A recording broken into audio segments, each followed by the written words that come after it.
Two be very honest, আমি খুব বেশি খুশি না। যদি আপনি 2 ম্যাচের কথা বলেন, এর থেকে আর একটু ভালো ক্রিকেট খেলা উচিত ছিল, মানে সিরিজটা আমাদের জেতা উচিত ছিল। ওইভাবে চিন্তা করলে আমরা প্রথম ম্যাচটা একদমই ভালো ক্রিকেট খেলিনি, পরের ম্যাচটা ভালোভাবে কামব্যাক করেছি। আমরা প্রথম টেস্ট ম্যাচটা খুবই খারাপ খেলেছি। আমার মনে হয় যে ওই জায়গা থেকে এই টেস্ট ম্যাচটা আসলে এরকম না যে জিততেই হবে বা আমরা অনেক বড় ব্যবধানে জিততে চাই, এইভাবে আসি নাই। আমরা যে জিনিসটা চেষ্টা করেছি যে আমাদের অ্যাবিলিটি, আমাদের ক্যাপাবিলিটি কতটুকু, আমরা আসলে কত ভালো দল। কারণ ওয়েস্ট ইন্ডিজের মতো জায়গায় যে আমরা যদি টেস্ট জিতি, আমরা যদি পাকিস্তানের মতো জায়গায় যে টেস্ট জিতি, তাহলে আমাদের ওই অ্যাবিলিটিটুকু আছে।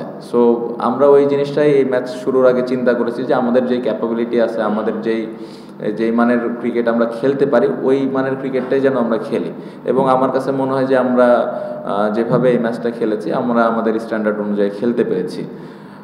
শ্রীলঙ্কার সামনে সিরিজ খুব ইম্পর্টেন্ট, ওটা টেস্ট চ্যাম্পিয়নশিপের একটা খেলা, সো খুব গুরুত্বপূর্ণ। আমি যে জিনিসটা চাইবো যে আমাদের স্টিল টপ অর্ডারে আমি চাইবো যে বড় রান হোক। আমি কখনোই এরকম চাইবো না কেউ 100 করে আউট হয়ে যাক বা কেউ 40 করে আউট হোক, 50 করে আউট হোক। আমি এই জায়গাটা চাইবো যেন লম্বা, ওই 2টা ম্যাচে লম্বা 2টা ইনিংস হয়। লম্বা মানে অনেক লম্বা, যেটা আমার মনে হয় যে সম্ভব। শ্রীলঙ্কায় ভালো উইকেট থাকবে বা যেই কন্ডিশনে থাকুক, এই জিনিসটা চাইবো। এবং পাশাপাশি আমি চাইবো যে আমাদের পেস বোলাররা যেন ভালোভাবে কন্ট্রিবিউট করতে পারে।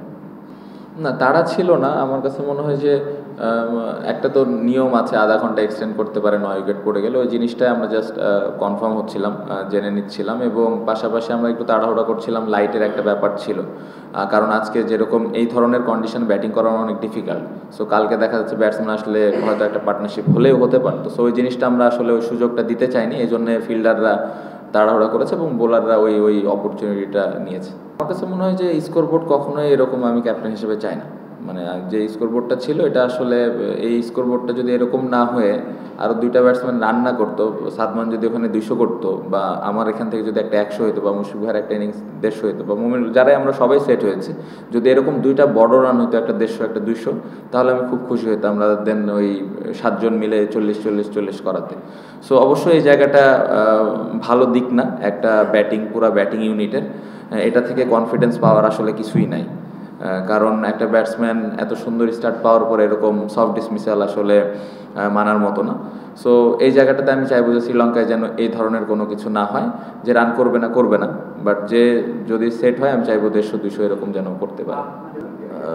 দেখেন, মুশফিক ভাই যে যতক্ষণ ব্যাটিং করেছে, ওনাকে দেখে কখনোই মনে হয়নি যে উনি কনফিডেন্সের অভাবে ভুগছেন। একটা মানুষ 90+ টেস্ট খেলার পরে আসলে কনফিডেন্সের যে অনেক নিচের দিকে থাকতে পারে, আমার সেটা মনে হয়নি। আমি তার সাথে তখন ক্রিজে ছিলাম, খুবই কনফিডেন্ট ছিলেন এবং ভালো ব্যাটিং করছিলেন। আমার কথা যদি বলেন পার্সোনালি, আমারও এরকম ফিল হয় না যে আমি অনেক নার্ভাস ফিল করছি, আজকে আমার অনেক কিছু দেখাই ফেলতে হবে। আমি জাস্ট ব্যাটিংটা এনজয় করছিলাম।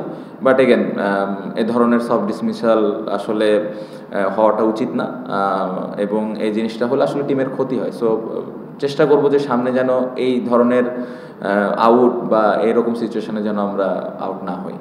Thank you. Thank you.